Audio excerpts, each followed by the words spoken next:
What's going on, guys? Hope everybody's doing well. Tonight we're going to be going over the parts that I'm going to be using for the Ultimate 22 build. Now, if you guys have been in the firearms industry, the firearms game for any amount of time, I'm sure you've heard of a company called Volquartsen.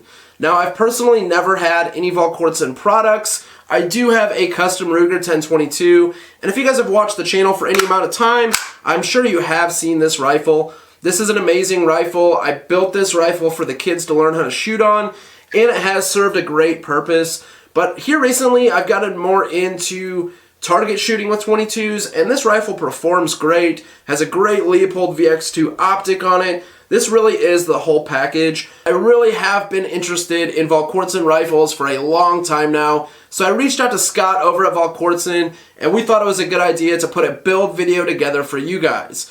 Now, in this video, I cannot do the build. I can't show you guys the build process. I will be filming that, and I will be putting that up on a few other platforms that I am on. So be sure to check those links down below. I will probably post it to Dailymotion, Facebook, Gunstreamer.com, which is fairly new, and Full30 as soon as it opens up. And if you guys aren't already following me on those platforms, be sure to click the links down below. Now, the first part that I'm going to show you guys is actually two of the parts that were sent in by Volquartsen, and this is the Volquartsen Super Light Alloy Receiver.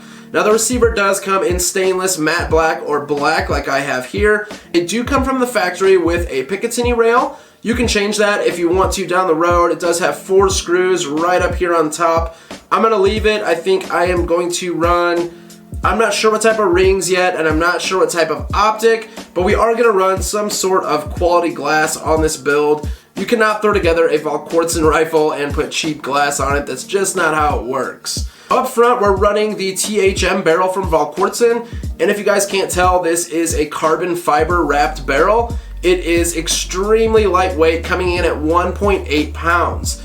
Now, if you're into 1022s, you'll know that there is about every upgrade available out there, but one thing that this barrel came with, a forward blasting comp or a forward blow comp, is something that I'm new to on Ruger 1022 builds, or in this case, a Volquartsen build. Nothing on this gun will be Ruger or a Ruger 1022, but it is basically mocked up from the 1022.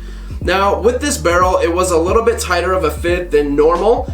I mean, it wasn't horrible to put on. I did go ahead and put the barrel on already, but with some of the other barrels that I have changed on factory Ruger 1022 receivers, they would be a little bit tighter of a fit, but this here I actually did have to get a rubber mallet, put that on there. No big deal, everything lined up perfectly, and honestly, it's probably a better thing that the barrel is a tighter fit. Now, this is a 16.5 inch barrel, .920 bull barrel, and Volquartsen offers a number of different types of barrels, but this one here is a completely badass setup. The carbon fiber wrap with the black accents, especially that forward blow comp, that is something I'm really interested in trying out. Now, the next part that I'm going to show you guys is probably the part that I was most excited about, and that is the Volquartsen TG2000 trigger.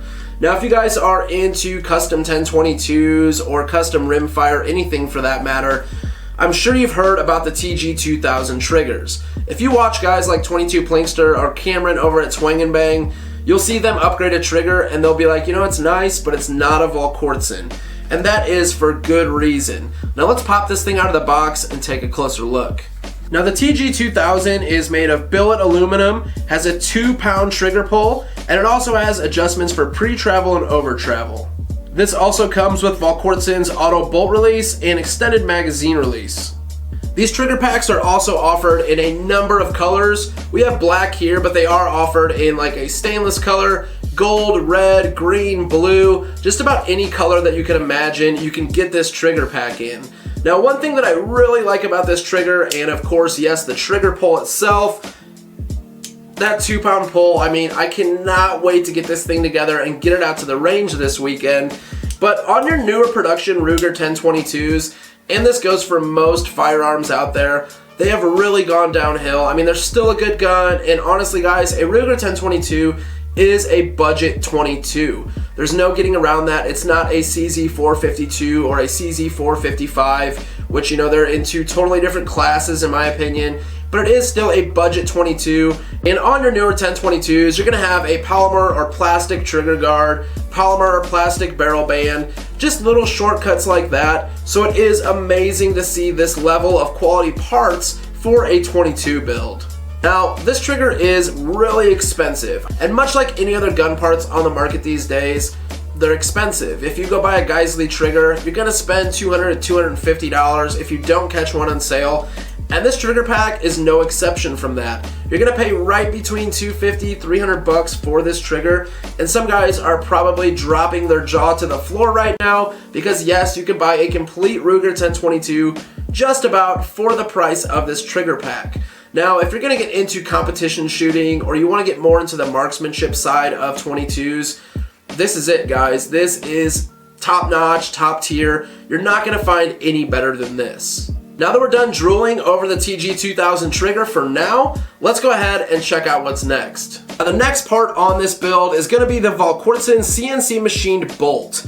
This thing is honestly a work of art by itself. If you guys can see the finish on that, this is a case hardened and then black nitrided bolt. It does come with a custom Volquartsen charging handle as well as your whole assembly that you need for the charging handle system. Now this bolt really is like a work of art. I am not kidding, guys, and that finish is extremely slick.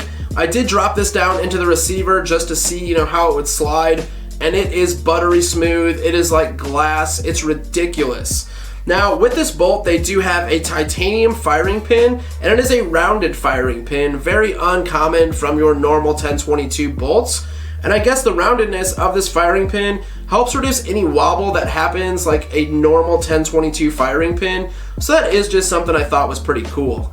Now, while we're talking about bolts, I also want to point out that Volquartsen does make the Firefly Bolt, which I don't have any experience with, but it is used specifically for CCI quiet ammo. It helps cycle, because if you've ever tried to fire CCI quiet ammo in a semi-auto, you'll know that it doesn't cycle. It is a great ammunition. I have quite a bit of it that I stocked up on, and it is very awesome ammo. So a Volquartsen Firefly Bolt is something I would definitely like to check out down the road. Now the next and final item I want to show you guys is not from Volquartsen. I went ahead and ordered this from Brownells. These are on sale right now, and if you click the link below, taking you to my other video where I have the complete build list for all of these parts, I will put the link as well as a coupon code for this down in the video description. The last part here is a Magpul X22 Hunter stock.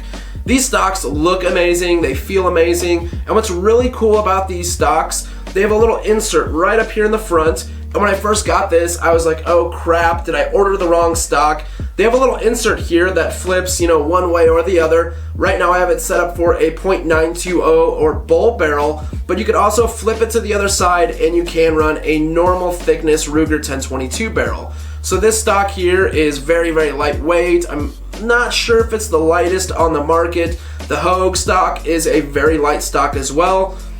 But I wanted this build to be as close to the Volquartsen VM-22 as possible, and this is the stock that they use. Now I think blacked out everything is going to look amazing on this gun. And another thing that I did put on here already, and this is just a small minor part, I did put an M-LOK bipod adapter on this stock. I do have a bipod as well, and it is just a cheaper bipod. I may have to upgrade that down the road. We'll see how it works. I've never had any issues with cheaper bipods. But for now, I am just stoked to get this build together. As soon as I cut this video, I'm going to start the build process. And like I said, I will be filming that process. I just can't put it up here on YouTube. So if you guys don't follow me on Facebook, definitely go check that out. If you don't follow me on Dailymotion, Gunstreamer.com, or Full30 as soon as they open up, please check all that stuff out, and I will link that stuff down in the video description. Before we head out, I want to give Scott and the whole team over at Volquartsen a big thank you for teaming up on this build. And as always, thank you guys for watching. Please like, share, subscribe. Catch you guys in the next one.